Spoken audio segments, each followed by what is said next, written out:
meeting for Monday. Did it print? Hey, yay! Thank you. I'm passing this out actually to the board members, but an extra come to you. I'll send these this way and send them. This is, just so people remember, this is our committee list for this year. It's on the website, for example, and I have it by names and by the committees, so just so you remember, and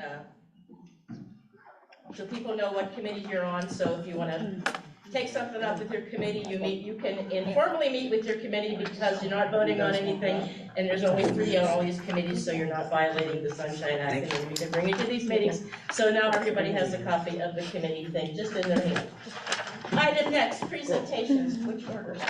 Okay, Mr. Wilson, do you Yes, sir. mind reading the presentations we have tonight and then go back up to the top? I believe Ms. Wall is first on our list. I believe she is. Yes, sir. 1 second. My board docs just Ms. reset. Wall, you're just gonna sit here next to Ms. Silvers. And the camera just picks you up naturally, so. Actually, Oh, our first presentation was Marcus Adams. all right, Ms. Wall, I gotta sub you out. Mr. Adams, you wanna come forward, please? You gotta let him sit there, Ms. Wall. Thank you for joining us tonight. Thank you for having me. I appreciate it. There we go. Please pass Mr. Wall so- the microphone. How is everyone? Great. How are you, sir? We're gonna give you the microphone. Oh, Thank you. Okay. My name is Marcus Adams. I am the mayor of East Pittsburgh. I am one of the commissioners on the Eastern Regional Mountain Commission. Okay, for the newly formed Eastern Regional Mountain Police Department. And on that commission, I hold a seat on the Community Relations Engagement Committee. So it's from that position that I'd like to speak tonight. What I'm asking, I guess, I was thinking of how to do this. I guess I should just probably just get to the point where they just answer whatever questions that you all may have. What I'm after is, I'm hoping to get a commitment from you that will allow for us to bring a presentation to the junior and senior class concerning their rights and responsibilities during engagements with law enforcement. Okay. All too often, we hear about the rights. Okay, I mean, I had one circumstance just in the neighborhood. I'm from East Pittsburgh, obviously, and there were a group of kids, all teenagers, and they were gathered in front of one of my neighbor's homes, okay, and they don't even live on the street, but they were doing what teenagers do. So they were loud, boisterous, throwing stuff at each other, calling each other names and whatever. So I went up to them and I asked them to basically, can you guys go someplace else? Okay, my neighbor here just lost her husband. Okay, she was married for over 50 years. Okay? She needs just some peace.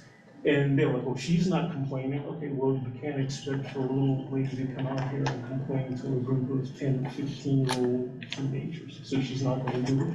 But I'm telling you, I know that's what she wants to do. Please, well, we have our rights. Okay, because this is a public easement, and we have the right to be here. Okay. So, and it kind of dawned on me at that point that this is an ongoing issue, and we see this with issues related to law enforcement across the country. And not only kids, but there are adults as well. They know that they have constitutional rights. They know that they have rights that are guaranteed by, the Bill of Rights, and that are backed up by Supreme Court rulings. So what I would like to do is have a presentation to the juniors and the seniors, because one, they are more likely to be out and about, traveling, working, having fun, okay, and more likely to come into contact with law enforcement. So I want for them to understand that, yes, you do have rights that are protected by the Constitution, and the Supreme Court backs that up, but you also have responsibilities. The two go hand in hand, you can't have one without the other, okay? You have rights, but you also have responsibilities, okay? And I want for them to get that information from a credible source. I can't tell you how many times, the one kid, I just nicknamed him Mr. YouTube, okay? Because he just kept. He's a lawyer for the group. Right, because, and I knew that he was watching YouTube. And the problem with that, and YouTube can be a good source of information. It can be. The problem is, there's a ton of misinformation out there. And the issue is that the law changes from state to state. What is permissible in some states are completely not permissible in other states, okay? And if they are watching YouTube, or if they're watching some influencer on TikTok, if they're getting their information from some other source that has not had the legal training, okay, and they are not authorized to speak on the matter, okay, this is what leads, I believe, to a lot of situations where people end up telling the police, "Oh, I don't have to get out of the car, I have my rights." You're talking to the driver, you're not talking to me, okay? And they don't understand that the Supreme Court has already ruled with Pennsylvania versus Mims that if an officer asks you to get out of the car, you must exit the vehicle. End of story. There's no debate, there's no arguing, there's no, you're not gonna be able to talk your way out of this. Get out of the car. Okay, but then there are certain rights that also get mixed in with that. So I would like to have them learn what their rights are, but also from a credible source, but also what the responsibilities are. They have a responsibility, again, they have constitutionally protected rights, okay? And it's backed up by the Bill of Rights and the rulings of the Supreme Court. But again, there's also responsibilities, and since the law changes from state to state, I would like to have them get that credible information from, I'll get to that in just a second, but I would like for them to get that credible information first, because this way, my objective overall is to avoid those negative interactions with law enforcement that lead to use of force. Okay, because they feel that they have their rights and they want to sit there and debate with law enforcement. Law enforcement is not required to, law enforcement, they are not required to explain to you your rights and responsibilities, and technically they don't even know them, okay? And we know that that's the fact because if you look at the vast majority of your lawsuits, it's because of Fourth and Fifth Amendment violations. So, one, law enforcement, they are law enforcement, okay? They are not trained in interpreting law, okay? They're not, and since they're not trained to interpret law, they are not qualified to do so, and they're not authorized to do so. Their job is to enforce the law. When they see an infraction of the law, they either write a citation, or if it's bad enough, they take that person into custody to face a judge, okay? And that's what they need to understand, okay? They also need to understand that being under arrest doesn't mean that you're guilty. It just means that you have to face a judge and that there's a process that you have to undergo to do that. And the process can be pretty lengthy, so you have to go to a location where they can sit you down, get the required information, and take this information, enter it into the system so they can select a day, sometimes because our system is so backed up.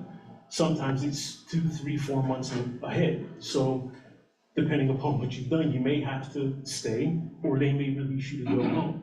But it doesn't mean that you're guilty, okay? So don't try to fight. Don't try to, because you're not gonna change their mind. Okay, so again, what I want you to understand is that a lot of what we see, and there's a lot of angst, there's a lot of,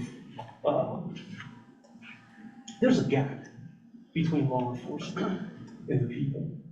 And what I want to do is I want to bridge that gap.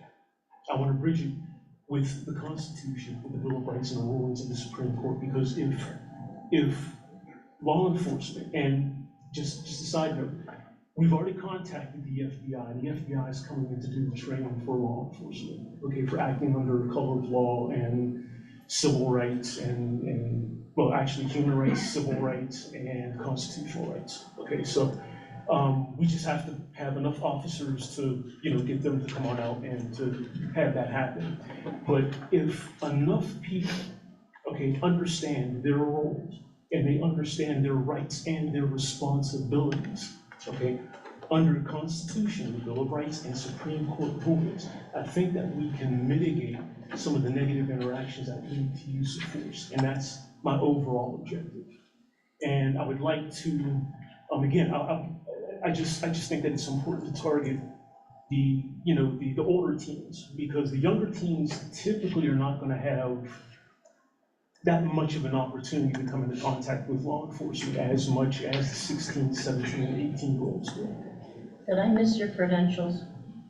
I'm the mayor of East Pittsburgh. Thank you, Commissioner on the regional police. thank you. Yep. So, So, yeah, do questions, board how, members yeah. have any questions? So I would say, just email me a proposal of like the dates you would be looking at, and we'll coordinate that with the high school principals. We want to work with the new regional police department, absolutely. This area we're sitting in right now is represented by that department. We have a staff member who's part of that department. And so anything we can do to collaborate with you all. We have had some work on this topic in the spring. We had a gentleman by the name of R.C. Hughes who came and did a program at the high school. I think it ties in perfectly with what you guys are talking about. And might be able to bridge that connection for you all. You guys can work together, or it could be in addition. We're never going to say no to something like this, right? I mean, yes, Ms. Lyons. So thank you very much for your information. I am someone who has reservations about certain issues. Of course, police relationship with the community, with our teams, and the latest issues that obviously I'm sure many of you have seen on television. So that really discourages the community from wanting to put that trust into law enforcement. I'm just gonna, I'll speak for myself, but I'm pretty sure others may feel the same. Being on the committee that was looking into this opportunity to bring forth this forum with our teenagers, I expressed my concern to Mel and to Mike, because I heard Mr. Hughes' presentation at the superintendent meeting, and again, a lot of onus is being placed on the community, on the children, on the women. I don't hear any type of rectifying of police and their way of handling things. You said something that indicates they're going to be trained by the FBI on human relations and other pieces of their job. They should already be trained on that. Because what I see as a woman, then a black woman, as I don't feel safe when I see a police officer.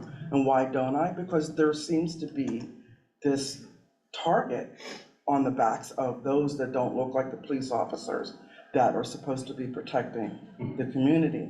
My job, I get in touch with different agencies, including the Pittsburgh Police. So one of the police officers presented the same type of information to me that he wanted me to share with the community. And I took a look at it, and again, I don't see enough responsibility being placed on the aggressiveness of the police officers when they're approaching our kids. And then two, if you're going to do something like this, I think parents need to be involved as well, because you can't expect a high school student to really take this all in. Yes, they have responsibility. Probably should be getting in trouble, okay? I got teenagers, I've had, tickets sent to my house, I get that. So we all have a responsibility, but how many times have we seen and witnessed these aggressiveness from police officers? Honestly, I would love to see this happen. I'm not gonna say no, but I need to make sure that I hear that there is some sort of training that these police officers are receiving beforehand. And I know across the state, I can't speak for, for all of the states, but here in this community, thankfully, we have agencies like Reach and Cure that are interceptors to a lot of the issues that go on, because the community trusts them. If we want that trust from the police officers, you have to come to this forum and say they've been trained in this, and this, and they have a better way of approaching our kids. Because if I see a police officer, I'm gonna be honest, I'm scared. I am not gonna lie. There's never a moment that I feel like I would be safe in that moment. And again, this is my feeling, and this has been this way for a long time. And it's because it's been proven that we're not safe when a police officer approaches us. If it's a tail light, if it's, for whatever reason they choose, I crossed the line. You may think that I'm intoxicated, but I'm not. Maybe somebody's too close to me. And so now you're gonna pull me over, now I'm afraid. Because how's that gonna escalate? And if that officer's not trained to know how to approach and its aggressiveness, it just escalates. People have lost their lives behind that.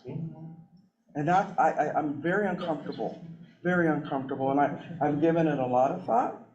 I would love to see this happen, but I think you also need to bring in families or parents so that they are engaged in this conversation as well. Without them, how do we expect a student to understand?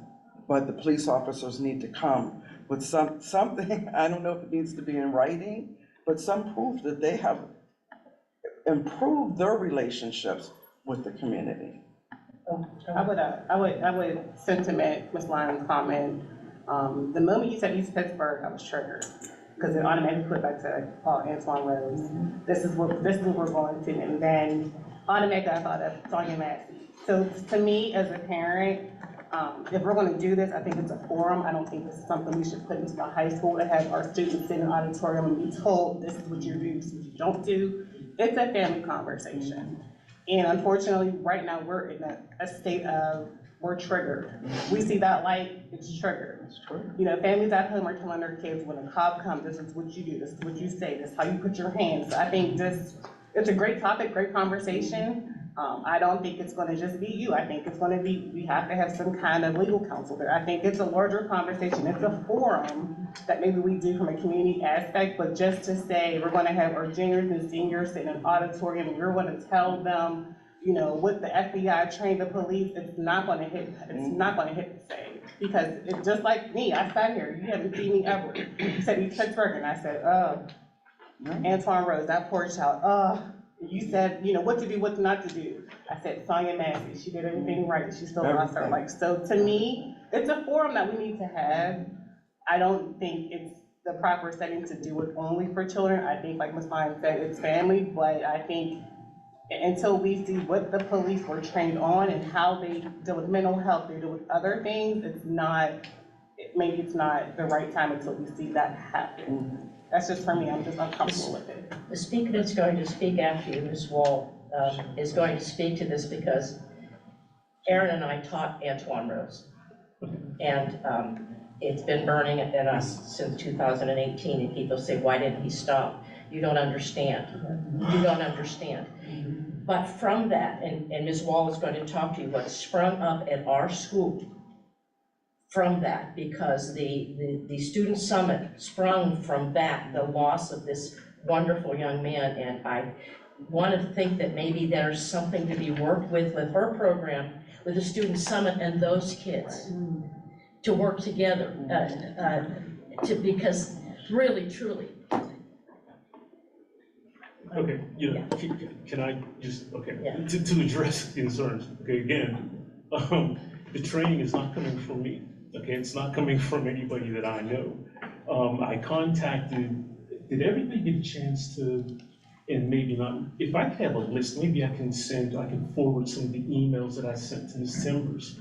I contacted the Attorney General's office, so the training is not coming from me. It's not coming from. That's understandable, but it's just from a parent who has a child at the high school. I would feel very uncomfortable if I would have heard that we as a board thought it was great to bring in someone to tell my child how to act when the police, Yeah. so to me, They're it's not- just an uncomfortable feeling right now, and I think until that uncomfortableness, if I can't be comfortable, I can't expect my community members or, you know, people in that same realm with me to feel comfortable. Okay. So maybe the next conversation is us as the board and administration and the regional police and your team, and they talk to us about what their plan is, and we talk about our concerns, and then Yeah. we bring it back to the Right. public and say, Right. this is what it looks like. That way everybody can talk openly and honestly about what they feel, and then maybe we set that up, because truthfully too, you have a new police department, probably haven't met most of the people around this room, and all of us are just trying to protect children, that's it, that's the end of the day, right? So, we should get to know each other anyways. So maybe let's make that step too. That the action item? Okay. So let's work on that, let's work on coordinating a date we can get together. Your team, our team, and let's talk about this topic and see where it goes from there. Okay. Is that good? Sounds good. Thank you, sir. Thank you. Thanks for your time. Thanks, Mel, for bringing this up, because, you know, we talked about it. Now, Aaron. Dr. Wilson, I apologize. That's all right. How many do we have online? We have Miss Reed is online and Miss Cope is online. With two online? We have 2 online, yes, sir. Suzuki, your new badge is up. Yo, this is. Hey, Ms. Wall, while you and I recover from the reference to our boy. Yes, should I use, can everyone hear me, or should I use the microphone? If you could use the microphone for the online guest, that would be great, please, Ms. Wall. Thank you. It's kind of interesting, the presentation before me and how it's gonna kind of all intersect when I go through this. So maybe this will offer some of the solutions that you guys were looking for. So I'm Ms. Erin Wall, I've been with the district for 20 years. This program did come from the loss of Antoine Rose that, as Ms. Arthur and I both taught. I had him in EP language and composition along grade. So the purpose of the Student Summit, if you guys aren't already aware, is focused on bringing together students from urban, suburban, and rural school districts to focus on unity in a period of division. It is vital to our summit that we have students from urban, rural, and suburban communities, giving students not only a voice, but the ability to interact with children who have different cultural, social, and environmental experiences is pivotal to the project. Through their words and actions, we can initiate change in a culturally divided society. Here are kids coming together, and at our last one, we were up to almost 20 schools in 5 counties. And these kids are getting together for the first time in collaboration instead of competition, right? They play each other in basketball and football. But this is kind of a first time that they can get together and collaborate. So as Mr. Threll kind of already touched on, our origin story was on June 19, 2018, Antoine Rose II was killed by East Pittsburgh police officer Michael Rosfeld. Antoine was an honor student who ran in many different social circles, befriending many of his classmates and community members. As a result of his passing, students were motivated to initiate change and create positive relationships between the community and the police. So your organizers are myself, Matthew Crutchman, who could not be here this evening. He is our co-sponsor from Penn State Extension and 4-H. Aaron Miner, Woodland Hills computer science and business teacher, and Kelly Irwin, Woodland Hills social worker.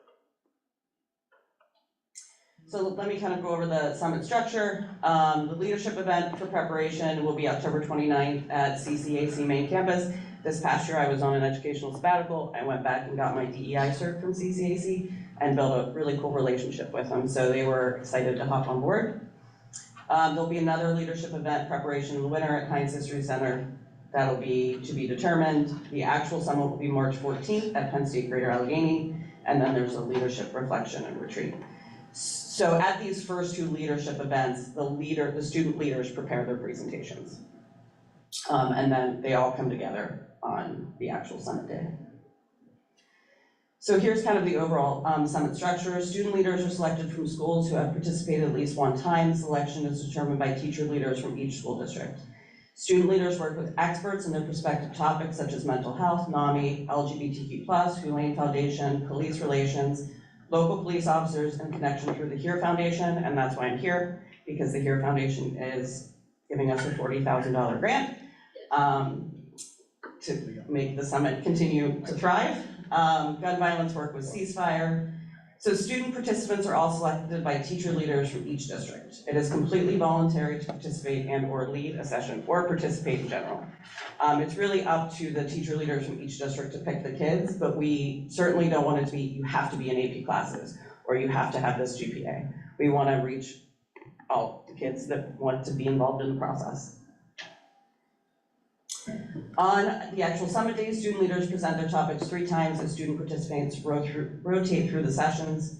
Student participants select their 3 topics to attend. Students are not forced into a session that they did not sign up for unless unavailable, in which case we select neutral topics such as creating positive change in schools. So kind of to the points that you're making before, we're not gonna, it's all voluntary if the kids want to do it, but we're also not gonna put them into a session that could be triggering for them, right? That we want it to be what they can connect with, right? So we've been really successful in getting their top 3 picks. We did have one district that signed up in the 8th hour last year, literally before, and we kind of put them in topics like creating positive change, so. We have been very successful at giving students their requested topics. So here are the prospective 2025 topics: mental health, athletes' mental health and responsibilities, trauma-informed care, voting and democracy, social media influence, LGBTQ+, creating positive change, human rights, racial and social equity. The HERE Foundation, with their donation, will have a session as well, which we're thinking up in the gym, that will showcase their 3 programming: Swing Together, a golf program; Refs and Brooks, a basketball program; Cops and Corners, a boxing program, as well as learning about Bridging the Badge, a law enforcement career pathways program. I'm not gonna read all these schools to you, but that just kind of gives you a list of, those were the 18, I think we actually ended up with 1 or 2 more that were in attendance last year. So the Johnstown schools are kind of for me. I grew up in Johnstown and I moved them in. It's pretty amazing we get these kids from an hour and a half away and they're there. So the importance of the financial impact of the grant. It's vital to keep this program continuing into its 6th year from the funding the HERE Foundation is granting. As in prior years, we relied on COVID relief monies, which are no longer available. Financial support includes, but is not limited to, transportation, food and beverages, location venues for the 4 elements of the summit. This will cover professional days for the summit, for teacher leaders, for substitutes, branding, and the positive media it brings to the Woodland Hills School District. The summit provides an opportunity for social and emotional learning, leadership skills, and nurturing of unity and positivity among our youth. And I can speak that our alumni have gotten internships, an amazing thing in college, having this on their resume. I won't read you all these adult testimonials, but we have, and I'll share it, Dr. Kostaki, if any of the board members want to read this, or you can share it with them. I don't want to keep them, but we have adult testimonials from Dr. Jonathan White, who is an associate teaching professor at PS for Allegheny, Seneca Valley, Orlando Dundon, Steel Valley. Tiffany Costa was a retired police officer that worked with the kids last year. She is on the HERE Foundation board.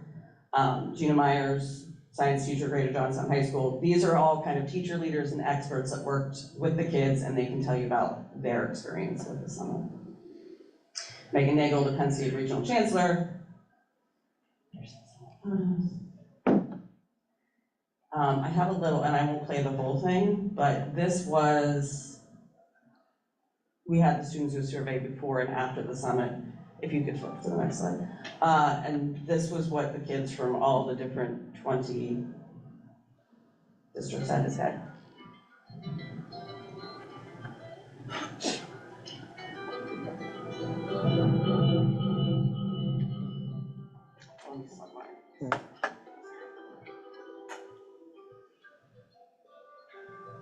Well, that's a fail. Let's have to get the volume up a little bit on this. Is it because it's share screen? We haven't, did we click the, so we stop sharing screen and then,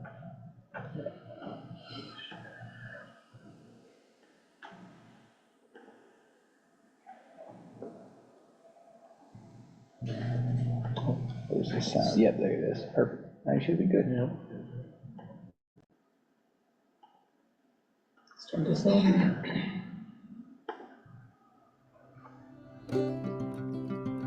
Still on.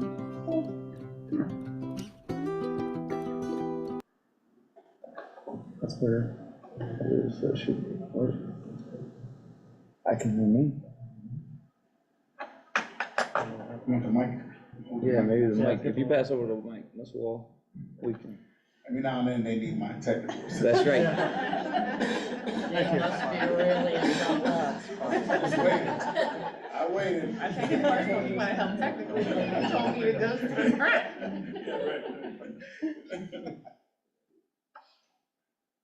Yeah, right. Again.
You don't have to show the whole thing if you don't want to.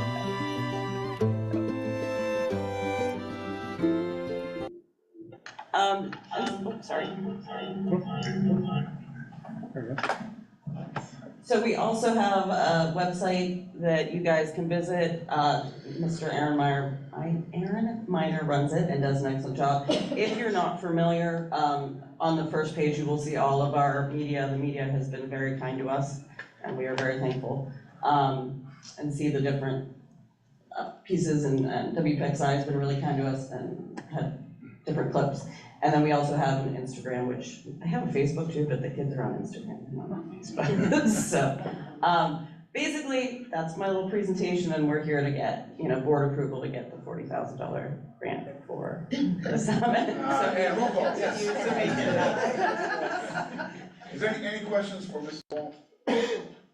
Ms. Wall, you are very humble about your ownness. This is your baby. It is my baby, And, it you is. took a tragedy and turned it into a positive, and not often enough do we do that. But I know this is your passion, and the work you've done, the connections you've made. Bobby Carr one time stood up here and said, we get all these bad, negative comments about Woodland Hills, and he said the quote, "They haven't met us yet." And you create another opportunity for people to meet us. So all these schools come here and talk about a great program at Woodland Hills. So, it's just so many levels is positive. You really don't get enough credit. And thank you to Leon Ford. That's his foundation. He's been involved with Ms. Wall for years. I encourage everybody to read his book. It is such a great read for students to see what he was feeling when he went through that. And the thoughts make so much sense. And I encourage everyone to share that with their students. But thank you for what you do, and that's about the easiest vote maybe in 3 years. So I just want to say I look forward to attending next year. Say, can we go? Yeah, I went. Oh, you guys did Summit last year, It and was- we it was moved it to great. Penn State Greater Allegheny. First of all, they've been amazing, Yeah. and their staff volunteered. It's on their spring break, so we have space. Yes. 40 of their staff members volunteered Yeah. and helped with the check-in process and everything else. It got too hard. I had to work on in-service days, and it just got too hard trying to keep it in the building. And I think, and thank you for your kind words, and I think Ms. Laurel's right. The summit is very much who Antoine was. Because Antoine's poem said, "I'm not what you think." Wow. And he was a chameleon, he hung out with That's what everybody people need to know, and. we're not what they think. So, I'm gonna tell, I have a grandson in a different school district, and who was excited about coming to this year, because he joined in the 8th grade to be ready for 9th grade, and they told him, this is what we do, we go to this program, and he's excited to come. Thank you, Ms. Wall. Thank you. very much. Mr. Wilson, who we have? We have train, update on air conditioning project at Edgewood. I thought it was gonna be music. Gentlemen, you guys want to find a seat? Ms. Silvas and Mr. Brown will move over for you guys, I'm sure.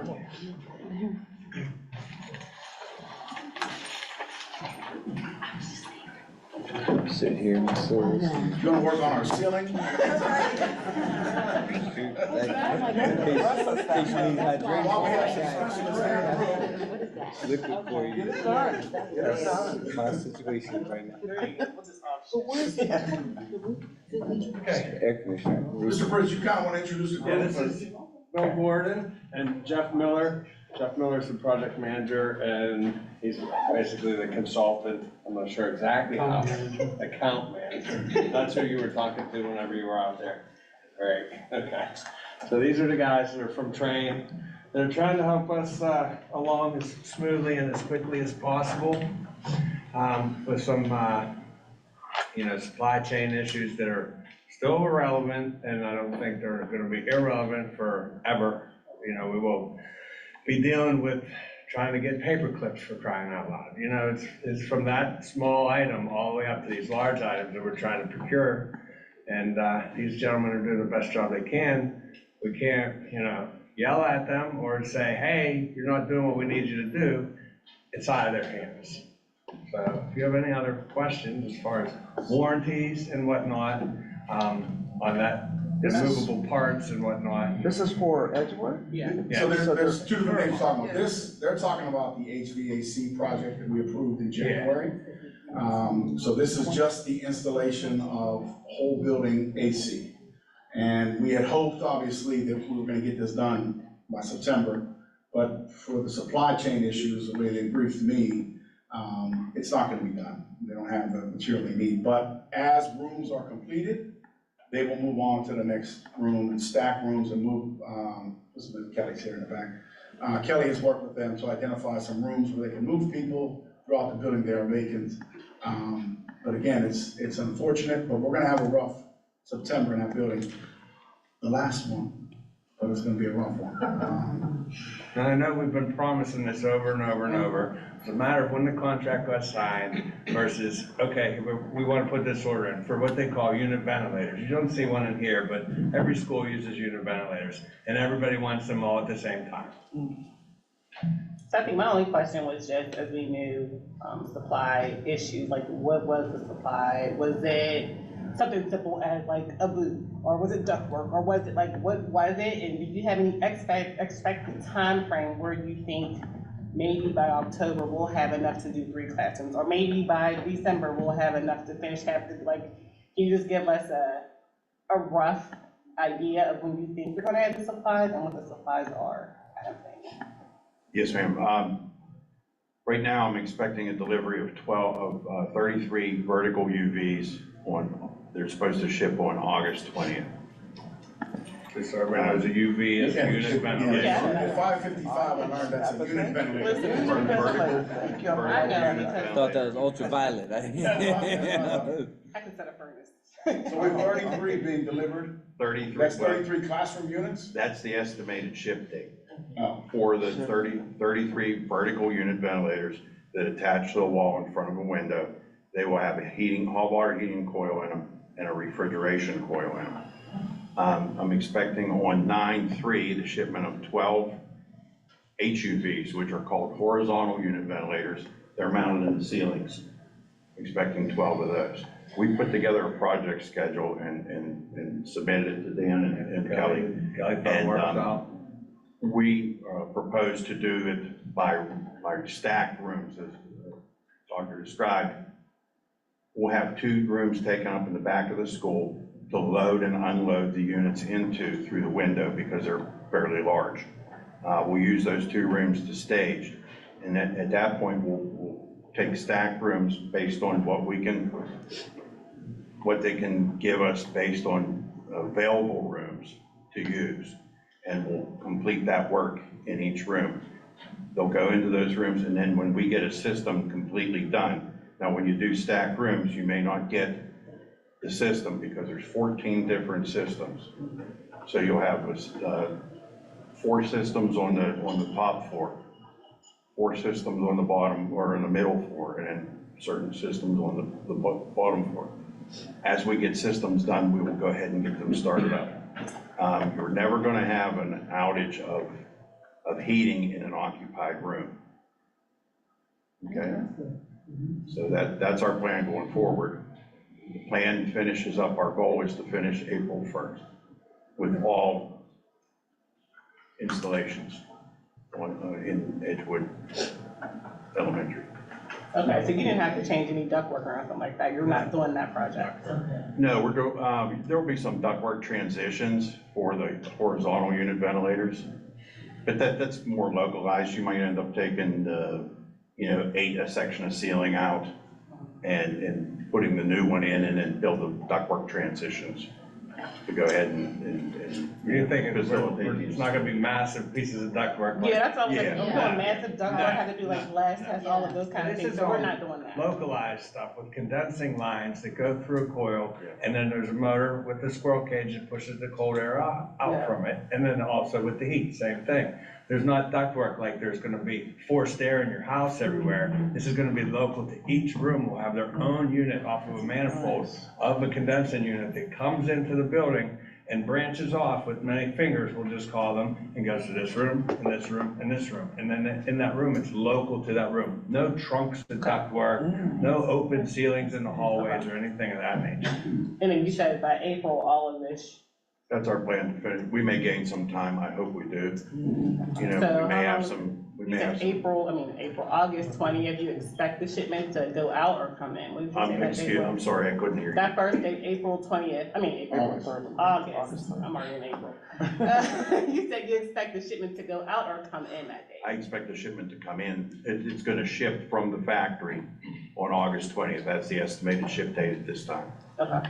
So, as a favor, I think the board would appreciate maybe once a month. Yeah. You can give us a status update that we can share. Yeah. And if they want you then to follow up publicly, I would invite you guys to come back and do that publicly. At least for the board, if we just say the first of the month, every month, you send me something and I share with the board, hey, we have this done, we're here, whatever. And Mr. Bridge obviously can speak to that, but if they want to invite you here, we can do that. Okay?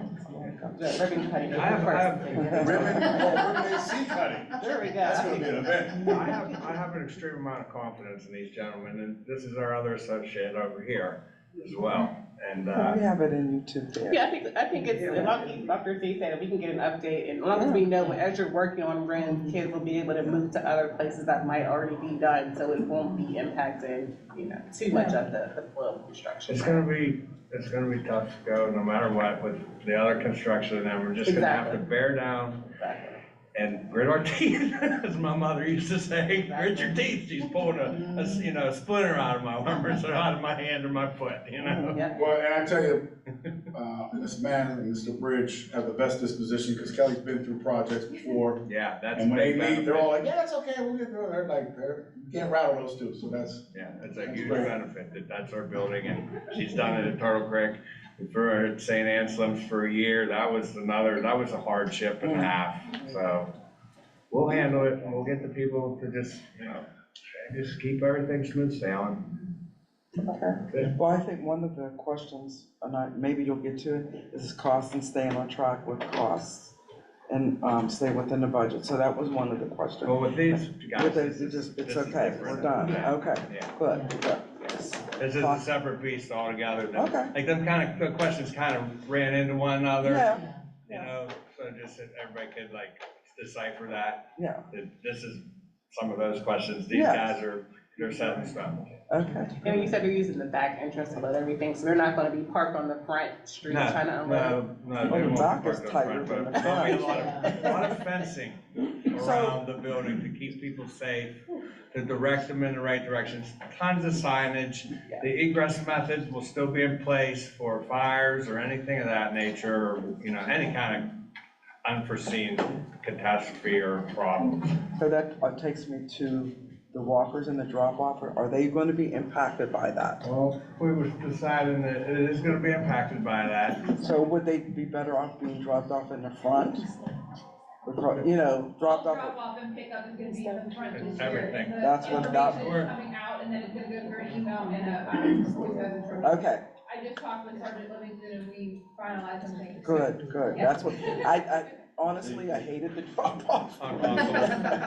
So this is good news, right? We're gonna get through it, we're gonna get through it one way or another. 'Cause that's And no Sarah's burden on not you there guys, so. either, so I'm all by myself. So, at this point, are we done with the? Yes. Yes, but, oh, Thank you. sorry. These gentlemen drove an hour and a half to get here. Oh, I was Oh, thinking. wow. Well, at least it's not raining tonight, or is it? Thank you. That's right. Oh, that's. Oh,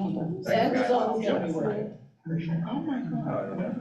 They wanna Thank fix you so this much, yet? gentlemen. Yeah. Talk to you soon. Since they drove all this. Don't want to be a wasted trip. Thank you, guys. Take a short detour to the triangle and get something. Let's go back. Wait,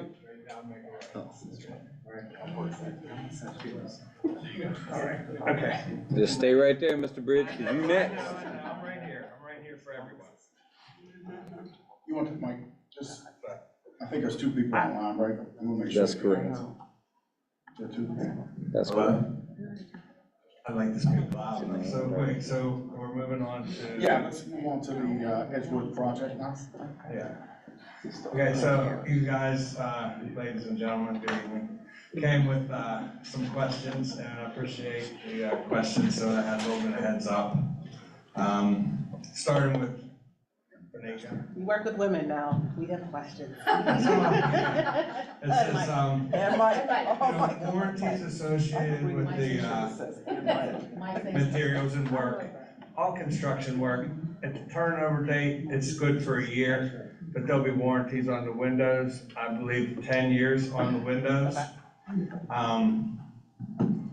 So as far as any other warranties with, like, you're just moving dirt and replacing bricks and steel, you really don't see warranties on that. You have like a year for any construction. When I do an electrical job for somebody, it's my time and materials, you know, a year's warranty. It's just typical in construction for the 30 years, 35 years that I've been in it. It's 1 year past the date, with exception to things like the windows. Yeah. And extended warranties on HVAC work and whatnot. The labor's never included. Yeah.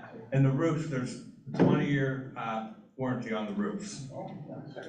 So, and then we have, okay, the bid comparisons for work. Okay, everybody got a package today that shows all the different prices from every different company. And with, you know, we took the lowest one, and they all bid off of the same package, the same specifications. And then we have a project plan, tentative items being considered for phase 2 of Edgewood. I'm gonna let Felix handle that one. Sure. Yeah, because I think the last packet we got, we had phase 1, but I know as we did the walkthrough, different things were added, maybe so phase 2, what was phase 1, what's more important, what's Phase 1 is not. more important for safety, and we're just asking for permission to pass the first 4 packages. The first 2 are already taken care of, we just have to get the third. All right, so to clarify, just to simplify it in my layman's terms, phase 1 is the exterior work, the roof, the windows, the driveway, the brick, and that was what was the safety concern. That's why we wanted to get that done immediately. Number 1, because the bricks were falling, the building, the roof was crumbling.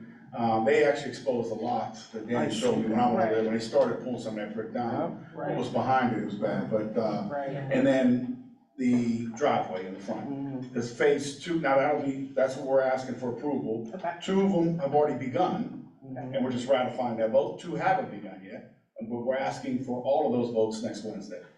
The phase 2 is all interior work. correct? Correct. Okay, so after this is done, then they'll come back to you and say, we're gonna bid out phase two, this is different phase of the project, and that's gonna be all inside, and then we're gonna be moving people around. But that'll be next year, Yeah, I was wondering, would that be after that? 25, 26.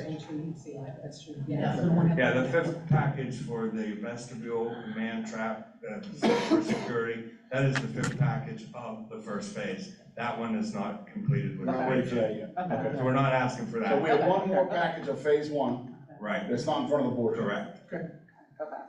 all right. So all the exterior plus you're still working on the man trap. Okay, got it. Then, well, we just did the number 4 question here of the updates regarding supplies for Edgewood. Our hands are tied on that. Lastly, project spend, if available, the numbers are coming in now. Okay. That last question, It was just as we are working on, the project, we're approving things, just if we can get, here's where we are right now as this phase one. We bought windows, we bought this, we bought this, we bought this, and I think Jill included that Yeah, in so, the email already. Prepared. This is what we're wrapping up so far, so we can say, we're at 10 million right now. Okay, we're getting close to 15. we're at like 8 million I right was now. gonna say, I think phase, the first, 7 something. yeah, almost eight. Yeah. So what Jill attached now is the actual bid we're awarding with the number. Yes. And then next week, we'll say, motion to approve this company, this number, right? Or at the time. I think she has it. So we'll be able to see the exact number Yeah. per project. Okay. And then I have questions from, well, Karen Lyons as far as, The safety concern, because as I ride by and I see like the bricks Yeah, there's exposed on the parking lot side, is that gonna impact, parking. not just We're the gonna be kids, impacted but quite a bit parking wise, but Kelly has reached out to the deaf school next door Oh, and she's able to secure some spots over there. okay, The rest of it's gonna be a free-for-all. And besides the people that lease parking space from our neighbors, the Steiners, who, they're literally taking money from our teachers to park their cars on right, their property, on the which is property, that's just, I don't so know. crazy. I mean, it's. They're entrepreneurs. They're entrepreneurs. So that means that there'll be probably people park even further up the street They're gonna be on parking the all side, over right? Edgewood, yeah. And the teachers, and so that's gonna be a mess, because then you're gonna have the drop-offs in the morning and teachers trying to park. So I think we should prepare the community for the, Do you think do you think it'd be that? worthwhile to reach out to the borough and see if Yeah, there's any space way back there behind their building? Behind their building, there's definitely space back there. I've been back there in their yard, but I don't know if they want people back there with backhoes and, construction and maintenance equipment. Parking. So can I ask the board for something while we have Andrew in the room? We've had positive feedback about the newsletter that we started for the last 2 years, quarterly. It's a hard copy, gets delivered in the mail, right, it's still on the table, and everything else comes electronic. So what if we did an Edgewood project newsletter yeah. that was just mailed out by the district? Andrew, you could put that together, right, Ron? Yeah, I would need the information from everybody and an idea of when you would want it in mailboxes, so that we can arrange the time to not only have a deadline for the information, but also when to get it to the printer, to ensure that they have enough time to do their thing with printing and affixing addresses and postage and all that, and then delivering it. Because I tell you, I think it should be twofold. Number one, I think it should be mailed to the addresses we have. But second, we should use like our high school student leadership group or NHS, and we're just gonna drop one off on everybody's porch around the community. Because some of that local community, they don't come to the meetings, they come, they don't. Like a website. They do have a website. So maybe even if we ask them, Yeah. we can just put something that says, excuse our mess while we. Because I went out there to see Like if they Walmart had any puts on their front talking points, door. and they didn't. Exactly. So we're feeling like, well, okay. Okay, so let's talk about what it would take to get that done. Andrew, we'll talk about that, like, after this meeting, I'm saying, and then I'll share that with the board. Okay. And then I believe I still have something from Mr. Lyons here. No, you answered that part of it. I answered, Yeah, you answered that. the walking, yeah, we're good then, right? Yes, Your questions, yes, and then, Dr. Tamara Allen Thomas had mentioned that those were great questions. I'll wait last next time. Ditto, just ditto. And then, it says, can we please review the estimated timeline for the completion of the project? And how do we ensure that the work stays on schedule? Well, right now, the outdoor work is obviously, could be a problem with weather. You get rain like we had yesterday, you can't move bulldozers, you can't cut mud, you gotta cut solid earth. You know, you can't put new brick up without putting all kinds of scaffolding and plastic up to keep the mortar, even though it's wet, it's dry so that it can dry. And so outdoor work is just so touch and go. Indoor work, the timeline would all depend on what's uncovered in the 1891 building, when you open up a wall, the 1953 building, when you open up a wall, and unfortunately, the 1976 building, which is the most compromised of all the buildings really for its age.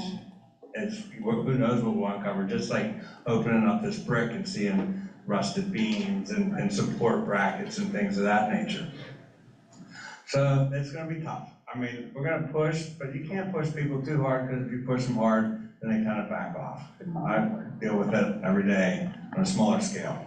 I think the remedy is good. I think just the updates are gonna be helpful. So I think now that, I mean, you already answered, Jill said she has the money there, where you're gonna be coming, you're gonna be sharing. Sure. We'll be fine. Sure, I believe so. Yep. I believe so. So then, the second part of the other question here, controlling the costs and unexpected problems is part of the same answer that I was just giving you here. So, short of these questions that we had, that I could review a little bit and talk over with these gentlemen, is there anything else anybody would like to ask me at this So time? PennDOT doesn't do no more construction. Oh, you ain't asking. I have one, I thought that it was part of one of Denise's questions, maybe, of like, is there a plan to mitigate how hot it is in the building currently?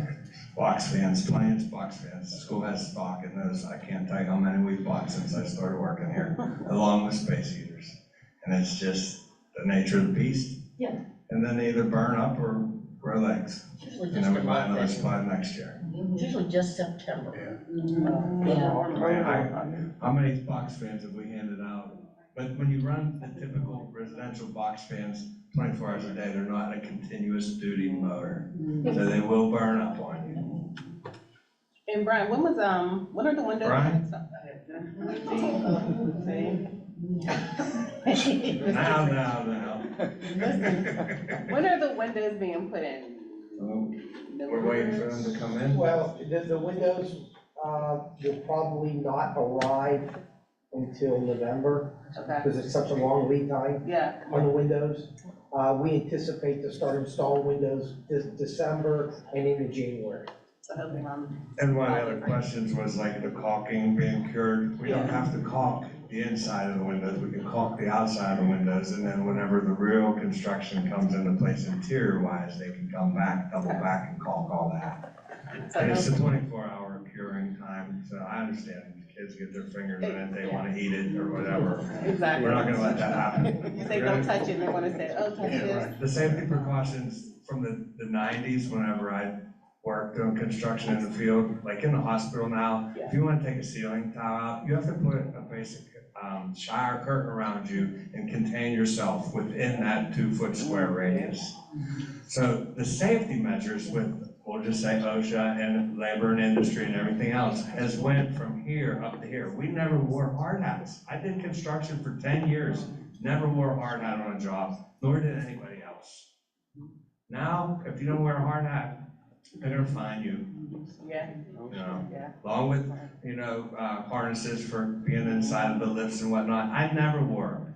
I climbed over ductwork and up in ceilings and through the roofs, and I had no fall protection. I climbed the stadium's light towers down at the Wolverine with no fall protection. That's what's wrong. I was like, a lot fitter than as well, so I'm not doing that today. I'm not giving them ideas then. No. Anything else at this junction? That's it. I want to thank you for taking the time to do that, because this board is very committed to transparency, Yeah. and you are giving everyone here answers because parents are asking. Sure. And the board members will be able to give the answers, and so I thank you for Sure, taking the right, time right. to do I that. wanna give them as much information as possible. That's why we brought so many gentlemen in with us this evening, in case something I stumbled over, I didn't have the answer for you. The people in the job, they know the answer better than I do in some cases. I think this was helpful, and we can also visualize and see, okay, this is gonna be happening while this is happening, you know, holiday break, Thanksgiving break, we can kind of start to say, oh, well. And I'm sure they'll take advantage of every holiday break they can. When we're not in school, when we have in-service days, we all know that ahead of time. Nobody's gonna be here this day. Bring a crew in, we'll let you know in advance. So what You know, time are this they much time. working, like, are they working 8 to 3? 7 to 3:30. So That's we've already typical. told our neighbors that we're gonna be kind of loud between those Yeah, hours. 7 to 3:30 is a typical construction, first shift. Okay. The neighbors, I don't know what experience you guys have, but with me, when I'm over there, they all come out and talk, oh, we're so excited. The neighbors have been great. Oh, it's just gonna make it look so much nicer. And the building was virtually in blight. If you really stand back and look at it, interior, where you all been through, and exterior with bricks falling off. We see the bricks falling off on the side of the road down in Pittsburgh because nobody maintains things. We have to maintain this building, or it won't last. You can't not maintain it. You have to maintain yourself or you don't last. And on that note, thank you, Mr. Bridge. Thank you all. Appreciate it. It was like too long. Good job. Just 10 seconds too long. Nice job, nice job. Good information, thank you all. Any other? don't need these guys. Dr. Castagna with the new cyber school forum. Okay, I just want to update the board because there's a lot of talk about the new cyber charter formula that the state passed, okay? The frustrating part for the Woodland Hills School District is that we have minimal impact with cyber students. Many more of our students are charter, very more charters. And the rate of our tuition is a lot higher than the districts around us. We're paying $53,000 for students in special education and about $15,000 for regular education students. In comparison, I polled all the superintendents. Keysport, Penn Hills are the most similar district to us, and they're at $36,000, okay? And it's because our special ed costs are so high. And really, we talked about this. We've talked about this for years. Our model of special education, we had too much of pulling students out of the regular classroom, and we were just overstaffed. And so when I compared our teaching staff, for example, to Penn Hills, we talked about this in retreat, we have 274 teachers. The reason I knew that number is because we were been looking at this data. Penn Hills has 230. Same amount of students and seats, and they have 44 less teachers, full-time teachers. So think about that. So I'm not saying it's a better model, but it's an expensive model, okay? And when you spend that expenditure in your budget, well, that goes right into your cyber charter formula, which makes your number higher. What changed, and this will give you chime in if I don't do this justice, but they never allowed us to count our total participation in special education. So it's 25%, 26% right now? Close to 27. Okay, so we're close to 27% of our population of students have IEPs, okay? The cyber charter formula was capped at 16%. So anybody that had more than 16% of their population that were special education students, that wasn't counted in the formula, which helps deduct your total number. So that was a penalty to anybody that had a high population of students in special ed.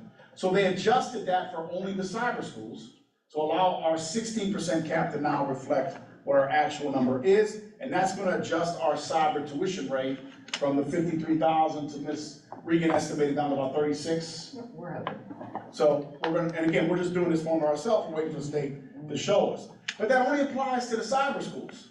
Doesn't apply to the charter school, and it doesn't take effect till January. So you're only gonna get a half year worth of that expenditure reduction. So it's not as great as it sounds, and it doesn't really impact us the way some of the other models that they projected would have. They were talking about scaling by disability category, which to me made a lot more sense. Because a speech IEP doesn't cost you as much as a student who's in full-time ES. or someone that has a full-time medical aid with them all day. So they were scaling it by disability category to where the most restrictive, placements had that $53 amount. But if you had a speech IEP, then maybe it was $18,000. And it was scaled, made perfect sense. Yes. But it would cost the cyber charge a lot of money, and they have a lot of political influence and lobbyists. That's really what it is. So until that impacts the charters, we're not really gonna see a lot of relief, but it's a step. In my opinion, it's like a copay with healthcare. I remember when I was teaching at Hopewell, and they were like, oh, you have to pay, you don't have to pay a copay, you're gonna pay a copay. And we didn't even really know what that meant, right? And then they said, okay, it's just $5. So he was like, okay, it's $5. Well, that was the opening of the door. And then now that we got that, now every year we're gonna bargain that number, and now you see copays with that today. I hope that that's what this is. It's a little light opening up in a doorway, and we can talk about some of that fair funding. Because we're the 4th highest in the state for our charter tuition rate. It's insane, it's insane. And we are not in line with our neighboring districts. So the comparables of this region don't match up. So the formula's wrong, that's all there is to it. So I just want to explain how that's impacting us, because it sounded like, oh, Woodland Hills getting all this money. Well, they don't just give you the money in basic ed funding, they give you the money in these categories, okay? And then you have to see how the categories apply.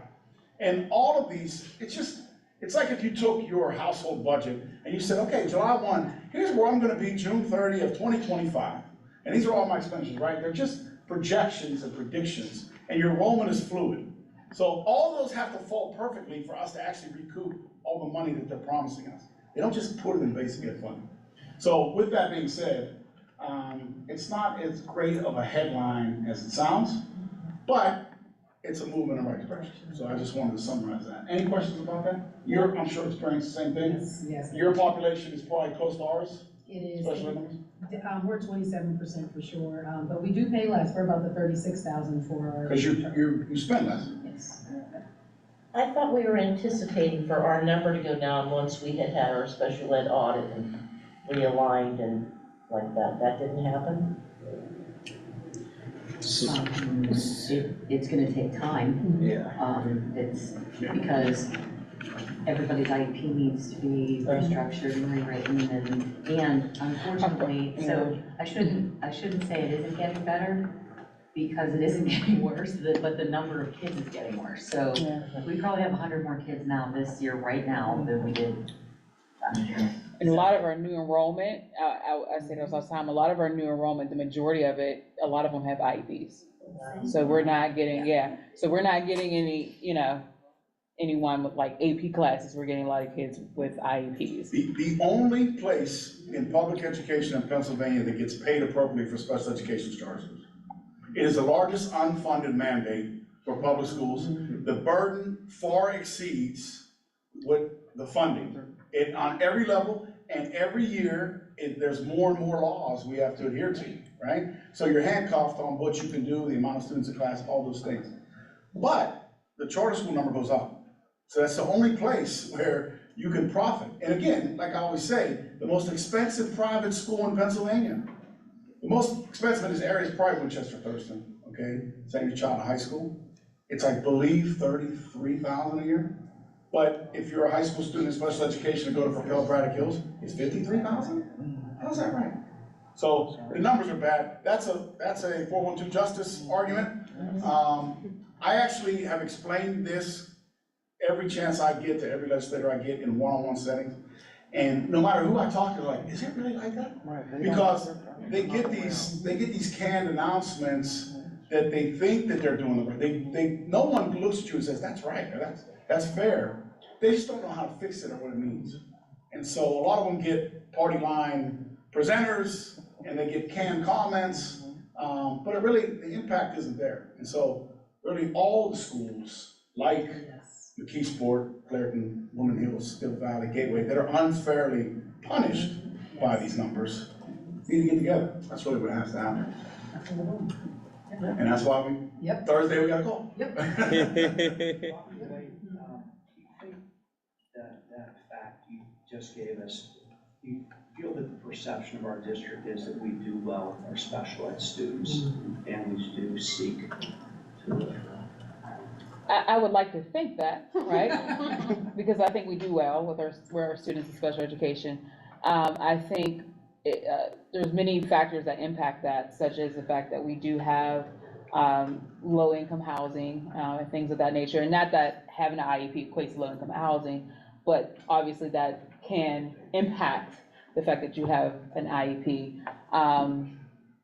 But I think also we have a lot of transient, we talked about this before, we have a transient population. So we get a lot of people coming in, coming out, coming in, coming out. And a good bit of those are coming from like the city, in different populations like that. So I think that impacts it. But I would like to think we do well with our students in special education.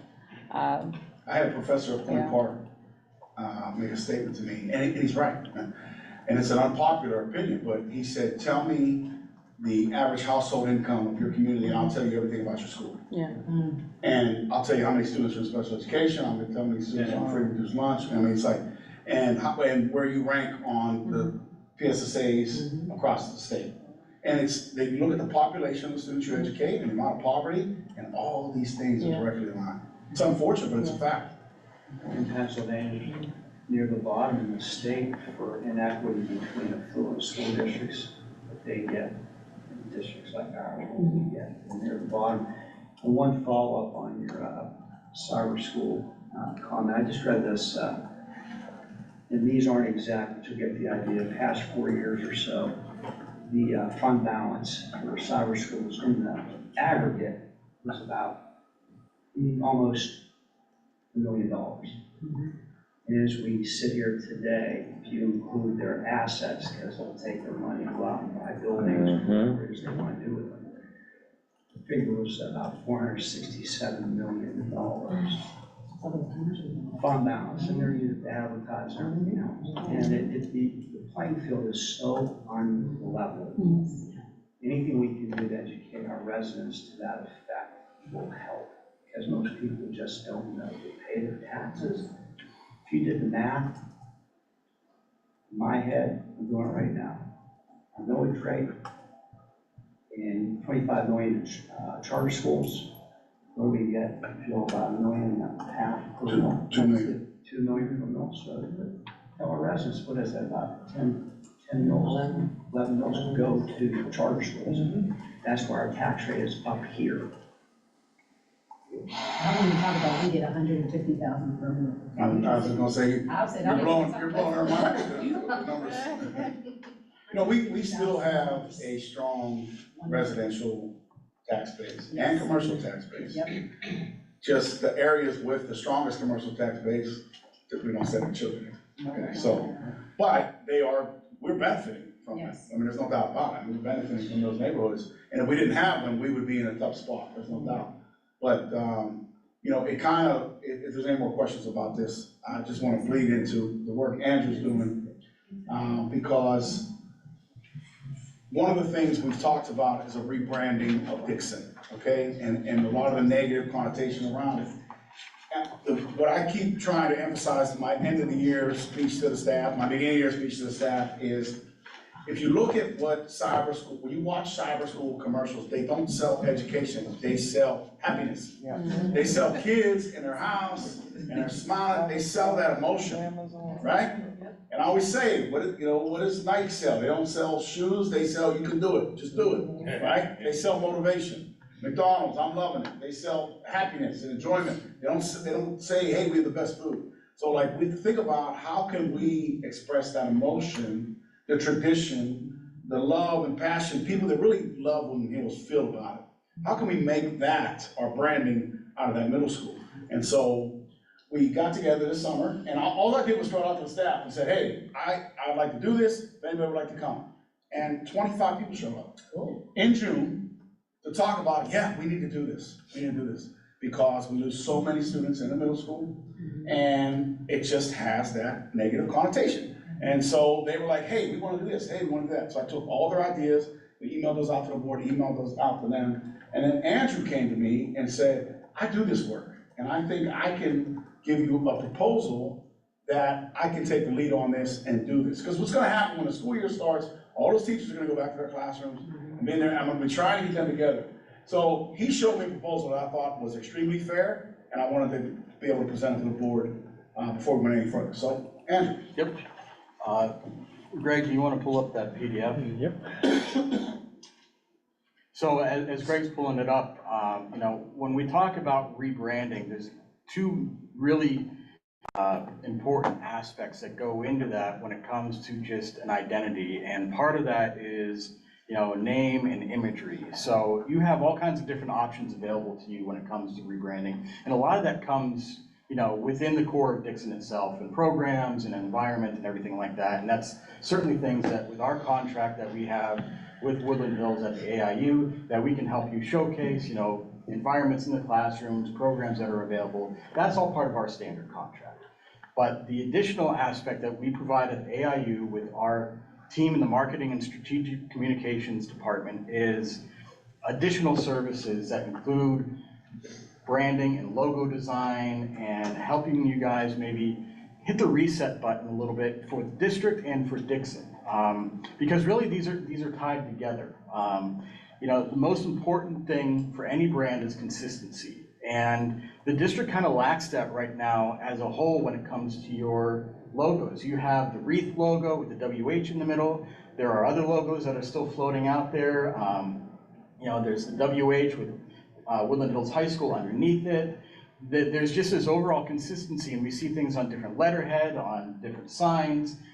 So this is a chance with the focus on Dixon to also hit the reset button as a whole for the district. And this is our specialty at the AIU in our Marketing and Strategic Communications Department. And we have a number of options that are available to you, different scales, and we'll go through that here a little bit today. Greg, you can skip ahead a little bit to page right there, thanks. So these are just a few members of our team. We are now 16 members strong in the Marketing and Strategic Communications Department at the AIU. Obviously, the AIU head is Executive Director Dr. Robert Shearer. Our department head is Sarah McLuhan. She's a longtime AIU staffer. She's come to board meetings. She presented when you guys graciously extended our contract earlier this year. So she's the department head. Under her is Dan Rinkus, who's kind of the supervisor for all of the schools that we work with in Allegheny County. The people that would interact on this project would be me as your project liaison, since I've been working with you guys for 3 years, and then 2 designers that we have on staff. Sarah Campbell is one of our creative specialists. She has extensive experience in graphic design, especially in web design and social media design. And then Michael Tarquinio, if you scroll down just a little bit there at the bottom, you can see he is our creative lead for the AIU. He has decades of experience in design, logo design. He's worked for major nonprofits in the area, and now he works with us at the AIU and has for years. This is his wheelhouse, and he would certainly be a huge asset as part of this process. You can go ahead to the next page, Greg, and the page after that. So our process a little bit, it's flexible, it's adaptable to what the district needs. Our emphasis is just making sure that we produce something that the district is proud of, that has some longevity, and has, again, some flexibility. All avenues are open. If it means just making some tweaks to something that already exists, maybe you like the Wreath logo, but it needs to be adaptable to each school. Great, we can do that. Maybe you want something completely different, we can do that. Maybe you want to change up the colors, we can do that. Well, part of the process is going through that and allowing you guys to have the feedback and saying, this is what we're hoping for, this is what we'd like to see, and then we take those ideas and generate possibilities for you. We're also going to work to make sure that there's versatility with the logo, because it needs to be consistent no matter what material it shows up on. A sign at a school is a different material than t-shirts, which is different than how it's going to appear on a website. And there's different color codes, there's different design principles that go into each. And so what we give you is a consistent product in all the materials that you would need to ensure that the logo appears the way that you want it in the areas that you want it. So go ahead and scroll down, Greg. So we have a couple different pricing and packaging options. Our minimum is these are all designed to be adaptable. The minimum package is really streamlined, it's faster, it's just a couple rounds of feedback, and then we deliver the logo to you in all the appropriate formats that you would want. The standard package provides a little bit more in-depth, a bit more rounds of feedback, more opportunities to have some give and take and do some research and kind of delve into a bit more specifics. The minimum package is $2,650. The standard package is $3,870. We typically try and recommend what we call the best practice, which is our largest package, because it is the most comprehensive.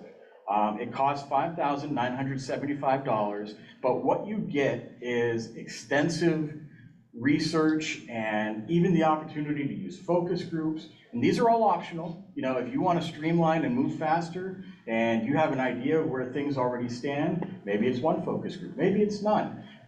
These are just components that are part of the package that are available to you, and we are happy to fulfill as part of it. We recommend this because there's multiple rounds of changes, of making changes and feedback, and okay, we're not really liking this font, or this really isn't popping like we had hoped. Can we do something else with the design?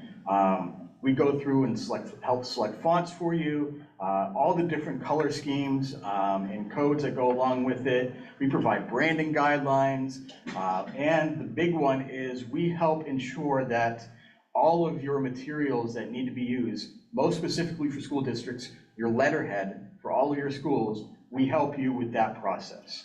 So that kind of enables you to have a kind of streamlined process throughout.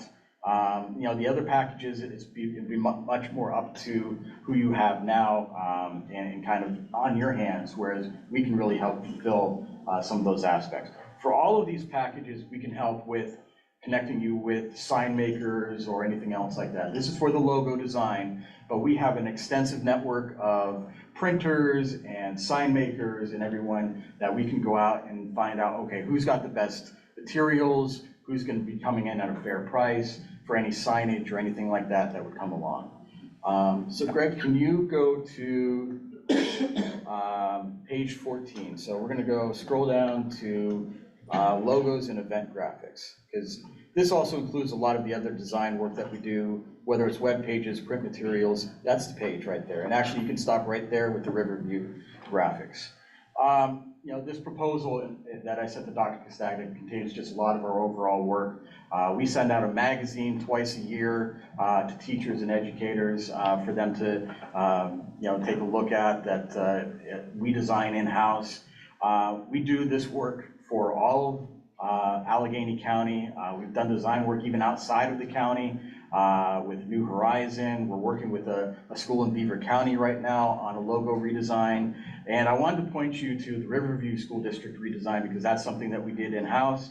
And it just kind of gives you an idea of some of the quality and attention to detail that our creative team tries to adhere to, a vision for different variations, incorporating the school's color schemes, and trying to create something that's going to be appealing and that will last. So again, the project is for Dixon, but the idea, I think, in kind of just having some casual conversations is to create something for you that can then be adaptable for the entire district, so that a year from now, 2 years from now, you want to make an adjustment somewhere else, the logo can then be easily modified in-house so that you're ready to go and that your design, your logo, your branding is consistent. It says, this is Woodland Hills. This is a Woodland Hills school. This is, the Woodland Hills High School, middle school, elementary schools, and this is the Woodland Hills School District. So that's kind of what the proposal encompasses. I'm happy to answer any questions about our process, pricing, anything like that. I would just like to say that I'm so excited about this. Like, this is one of my huge pet peeves, is the inconsistency of all the different logos, all the different colors. There's just not even one color. Right. Right. So it's hard, unless you commit to a project like this at any level, it's hard to get your arms around that consistency too, because You know, everyone's used to having, oh, this letterhead, or this logo keeps floating around online and on t-shirts or something. I think your athletics programs have done a pretty good job of establishing, you know, a particular Wolverine logo now as your primary logo, but it's harder for districts as a whole to do that when you have these different variations, different colors and everything, so, you know. You know, it's funny, the youth sports will email me and say, do we have permission from the district to use your logo? And my response always is, which one are you using? And it's always different, it really is, and it's just ones that have been through the years, but again, obviously, rebranding is gonna be more than this. Andrew's this piece, the staff's ideas around programming and community engagement are as important, if not more important, right? So we're not just rebranding, we are reviving that entire middle school. So I would like to, with the board's permission, refer to it as Woodland Hills Middle School moving forward. And drop the Dixon name off it altogether as first and foremost, and then commit to this process and try to do the. Okay, first of all, the colors will never change. It will always be turquoise, black, and white. That's perfectly fine. It has actually changed though, because the color shade of it has changed. The Well, Pantone number on that turquoise has been different even since It's I not a got little more here. blue, it used to be a It little more was voted to turquoise. be turquoise, but you can't get the turquoise because when you make clothing, it fades too quick. Okay. However, those were the voted on. However, as far as the logo, that's the original logo that somebody did with their calligraphy pen all those years ago, before we had the access to what we have. That's why the logos are such a mess. Which one? Right. That right there, that is Look obviously. what's on the back of this boy's laptop. Yeah, That but one it's still, is all basically calligraphy, Right. but you ain't getting rid of the slobbering dog.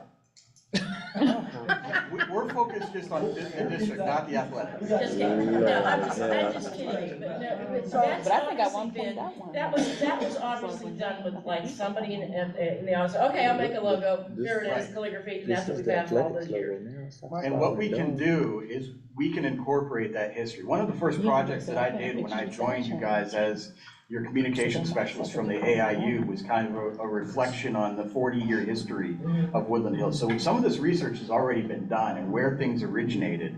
The slobbering dog logo, that was the original Wolverine logo for athletics. So we can incorporate that. We can make sure that we have that turquoise, black, and white. But we'll be able to actually define that right color of turquoise or get close to it, and then be able to replicate it across different materials in the right way. Like the gowns we purchased for graduation, Yes. 2023, the green. Yeah. Remember? And we ordered that Pantone color, and Yeah, they had I'm trouble. just saying. If you notice this year, they had the sashes on the top. This is the- That was the only thing we get in the color. That's why we went all black, was just that. Yeah. And well, That's- actually, I liked it as opposed to the black and white, because it was hard to get the girls to wear a white dress. Just real quick, so going back to when Dr. C was talking about touchy-feely and how, hopefully I asked this question correctly, by changing the logo and making it consistent, has it been deemed, or is there any type of report that says that this will engage the community and make them feel, you know, like this branding change has, uplifted the spirit of Woodland Hills? Like, I'm just asking it, you know, Yeah. and we go through this, you know, we do all the other things, this branding, this expense we would pay to have this changed, how much, or can you tell me if there is any type of study that says by doing this, this encourages the community or the school district to be uplifted because everybody likes what they see?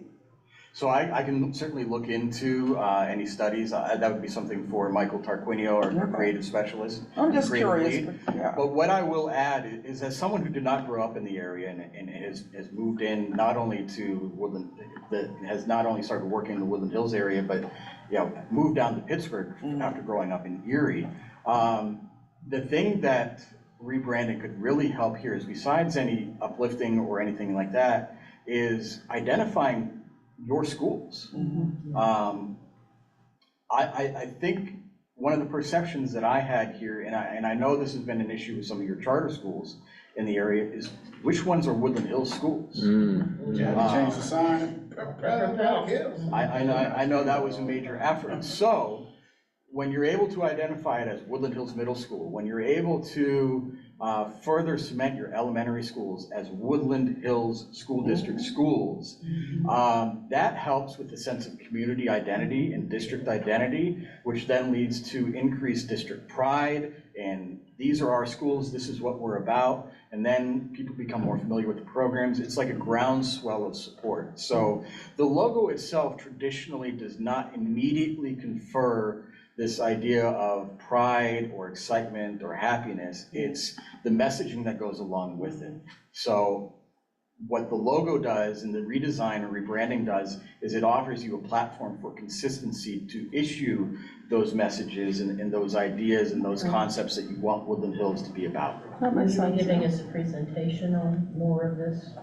As we go along, we can absolutely dive into more detail. And I think, you know what, if you want to look to an example, look at Propel. One thing they do very well is marketing and branding. They do it extremely well, and that logo means something. And I would say it's the Gone with the Wind, it's the figure that's out, like I'm free from all the problems you had in your old school. But it means something, and they're consistent with it.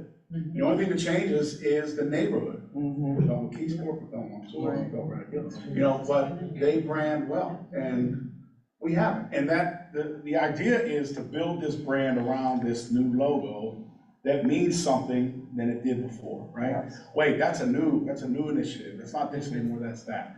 I watched it happen in Alaquippa, right? Alaquippa was Alaquippa Indians. And they changed to go by the quips, and then they just went by this Q. That's it. The uniforms, basketball uniforms just have a Q on it. And you watch it evolve over the years, and there's so much more positive experience that they highlighted and marketed around that Q than they did anybody. Now you don't even see anybody with the Indian stuff. So it matters. It sounds like something simple, but it really, branding really matters. And it's one thing public schools traditionally don't spend money on, branding and marketing. So I just have one little tiny question. Yep. You know me, I always have little questions. So well, I think, you know, a logo change would be nice, but I also think, you know, in the back of your mind, looking at Mr. Brown over there, like, okay, so the athletic department goes by what? Okay, so Dr. White's gonna send stuff by what? So how much is it gonna cost if we have to change logos, change fonts? Because on top of the font, you need to have a style guide, a brand guide. What are the colors that we use? What are the fonts that we use? What size of the font do we use? If we have business cards, we have to update those. So I think there's a lot, and to look at a package and say, oh, it's $2,000 for a logo, but we don't get a focus group because unfortunately, some people are colorblind, so they may never see this blue the same way that someone else would see. Sure. You know what I mean? It's little things like that. Absolutely. And even as someone, like, you know, as we went through a corporate rebranding, it's stressful, but it's tiny things like colors that people be like, oh, I can't see that. Oh, that font doesn't look good. Oh, that doesn't trigger a happy feeling when you think of food. We say Chick-fil-A, everybody be like, ooh, yeah, Chick-fil-A. That's first. I'm saying McDonald's are like, McDonald's. So I think it's a lot. At reservations, I think we're gonna need focus groups because we feel one way about it, somebody else will feel different. Sure. I mean, it's just, And that's why we include that in the option, because you do want, you know, people to feel involved. Yeah. You want to make sure that you're touching on all the appropriate bases. Our designs, I mean, we specialize, I mean, we're the Allegheny Intermediate, you know, we have all these different programs, so we are very sensitive to making a design work for all people. Yeah.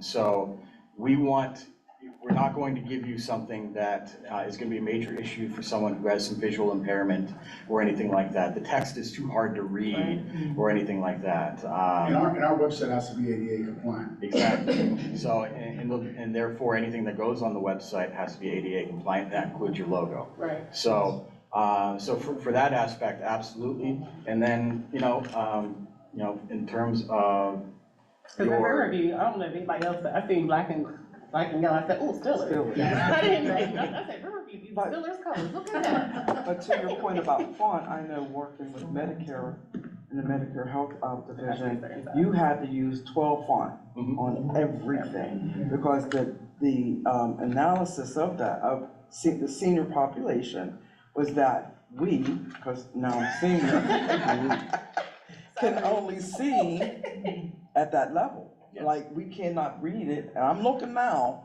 and I'm struggling. Oh, now I see it. Right.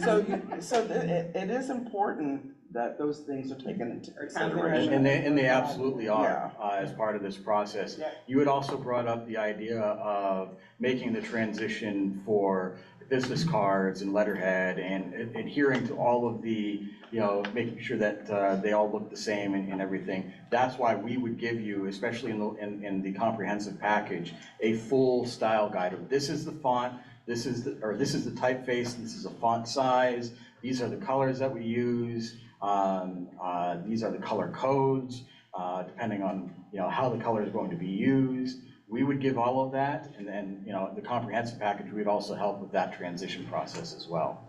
So, it's a process. Once it's done, then it's like done, right? That's the thing. This hasn't ever really been done to this scale, and it's kind of piecemeal, and then it's like, you have to just take the bull by the horns, organize it, and do it, and then it's set going forward. It's like these doors, like right here. Like, if you look at this, and Mike's shirt, you know what I mean? And now I've learned, because I try to find ties that color and I can't find it. Or I think I got it and I bring it in, the first thing I do is hold up against the door, walking in half, and it doesn't match up.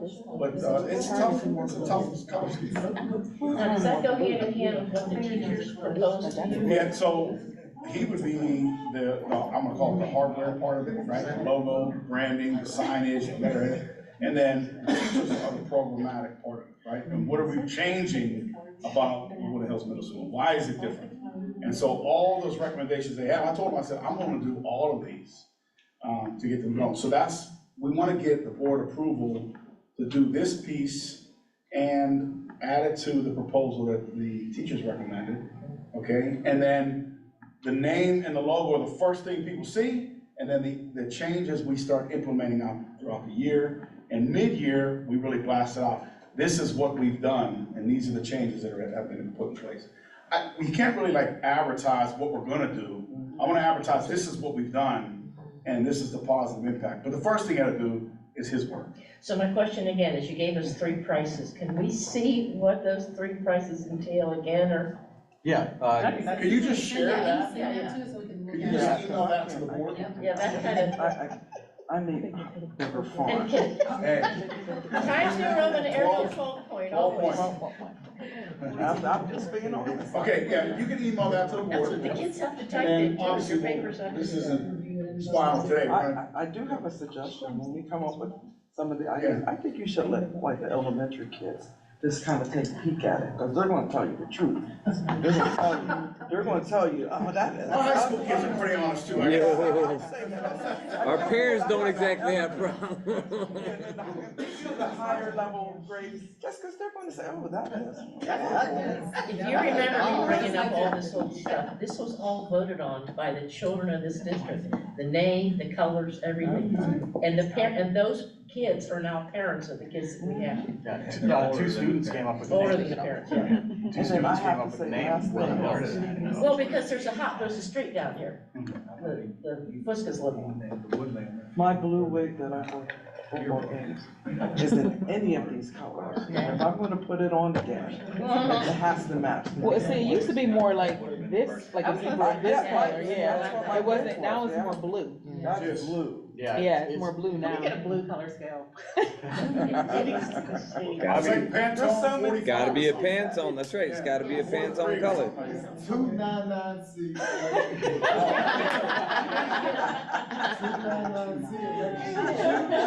You got the number. You do know why we're Wolverines, right? All right, we're, okay. Why? Oh, boy, now you're gonna test my memory. It was a Pound movie for with pound, Patrick or the- Swayze, Right. the Russians dropping in on us, Wolverines, and they all yelled, outplay. Wolverines! And the kids- Oh, Red Dawn. That's really why Red we're Dawn. Wolverines, right? Your choice of Wombats, Wolverines, and something else, the Red Dawn, I kid you not. Okay, anything else for Andrew? Andrew's gonna share that with the board, we'll talk about it next week. Thank you, sir. Thank you, Eddie, anything else? It's the last presentation, sir. Okay, so, Moving on to curriculum. Can we change, are we gonna change the middle school sign now, or are we waiting until 11 grand? you tell me go, and we will be out there with a chisel and a hammer tomorrow. You can't change it, because they just sent out info from like, you know, Yeah. 6:15, and changed it now, it would look like we're kind of disjointed, that next week is Dixon's welcome back, and then here we are saying, oh, we're not Dixon, we're. My advice, you do it We're before the Lincoln. Okay, so what's next after presentation? It's just. Dr. Wilson. Hey, got a great ring to it, huh? Thank you.